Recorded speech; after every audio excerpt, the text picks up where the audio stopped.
Hi guys, welcome to another video from the channel. It's been a while since I've made a video, but here we are, and on this opportunity we are going to learn how to make conditionals in Arduino using the ultrasonic sensor HCSR04. So keep the eyes on the screen and let's keep the ball rolling.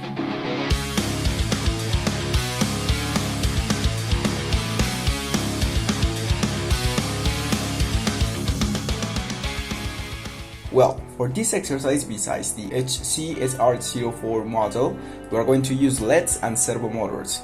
If you don't know what I'm talking about or have doubts about how to use some of these components, please check this video on my channel.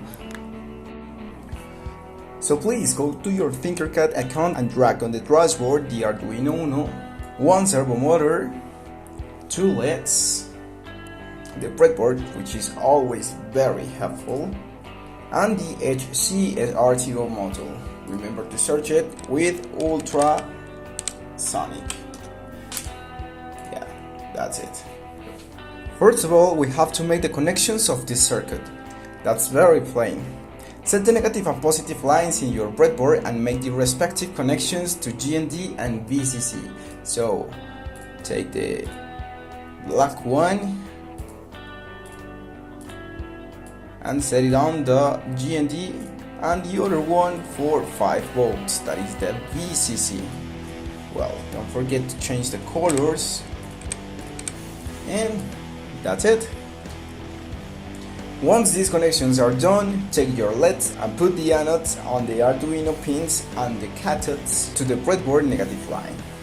So 1, 2, I'm going to change this for a green, and cathodes to negative and anodes to positive.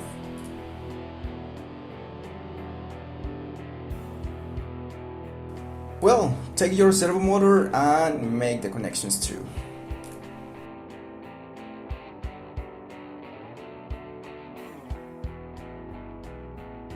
Okay, this circuit is almost done. So take the ultrasonic sensor and choose one position in the breadboard to make the connections.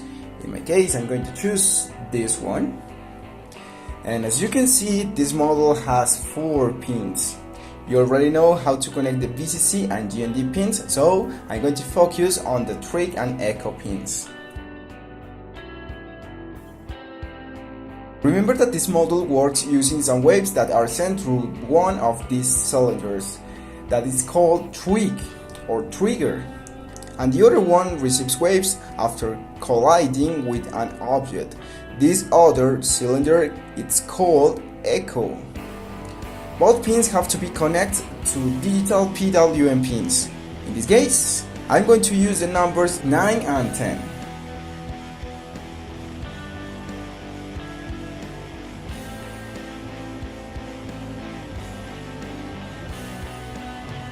Like this. Well done! You're ready to program. Go to the coding section, change the blocks for text, and initialize your servo motor and LEDs depending on your connections.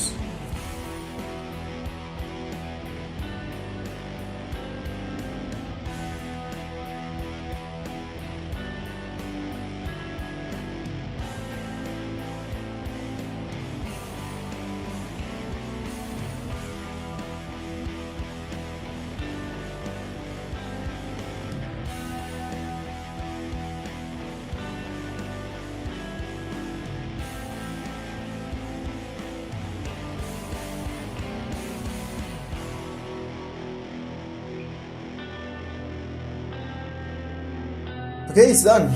So, to program the ultrasonic sensor, we have to keep in mind to create the variables for trig and echo, but also we have to create 2 other variables to save the data, like duration, which is going to be the first value that we are going to take off the model, and the distance, that is the value that we expect to use in the conditionals. These variables don't need a value for now, so we're gonna do it.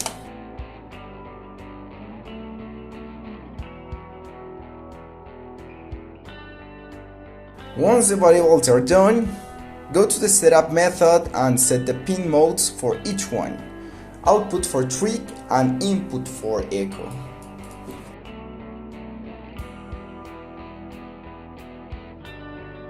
One very important step when you are using the ultrasonic sensor and any component of communication between it and the Arduino, is initialize the serial communication with the command serial begin. Inside the brackets, type 9600. This number is the speed of communication in volts. Okay, we're going to start with the loop method. The first action that we are going to do is to turn on the sound waves with the trig pin using the digital write. So, digital write trig high. We're going to set a little delay for this section to create an interval of time between the sound waves of 1 millisecond and then set the trig to low. So, delay 1 millisecond and digital write once again, trig low. Done. So to turn on the echo pin, we are going to use the duration variable created in the first part of this code, and the value will be the next one. Fills in duration equals fills in echo high. Looks good. The final part to verify if our sensors are ready to work is to transform the duration by distance using the next equation. Distance equals duration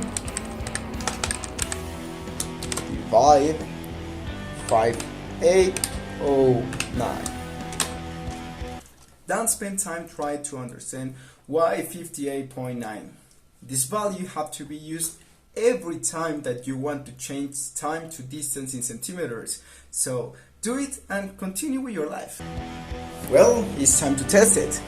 Type serial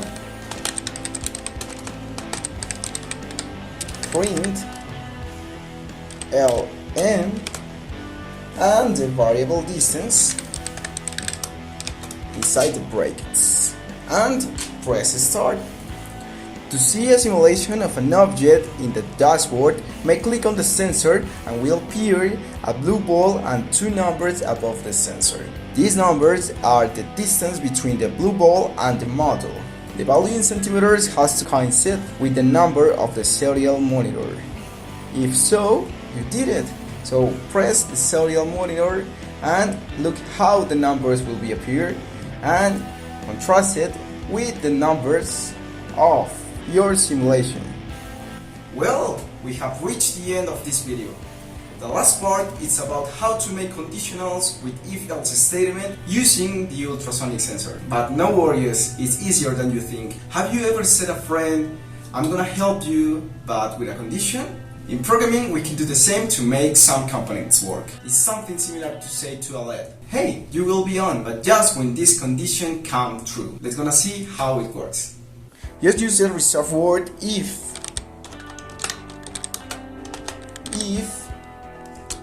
with brackets, and inside the brackets type your condition. In this case will be if the distance is less than 50. Now inside the curly braces type the action that will happen if that condition is true. In this case, I'm going to turn the green LED, shut down the red one, and set my servo motor to 90 degrees. So,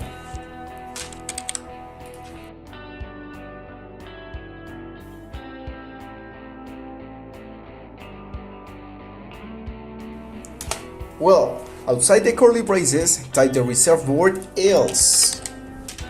This is related to all different data to the condition. In this case, every number that is greater than 50. For this section, I'm going to turn on the red LED, shut down the green one, and set my servo motor to 0 degrees. So even I can use the copy and paste I change the values, so green LED to low, red LED to high, and my servo motor in 0. That's it. Let's see how it works. Okay, I have a little mistake here, so no worries, this is part of the process. So, okay, this is 93 centimeters, so the red LED is turned on and my servo motor is on the 90 degrees. So I'm going to change it for less than 50 and it works. Well, that's all for this video. Thanks for watching. Don't forget your like, subscribe and share if it was helpful for you. See you at the next one.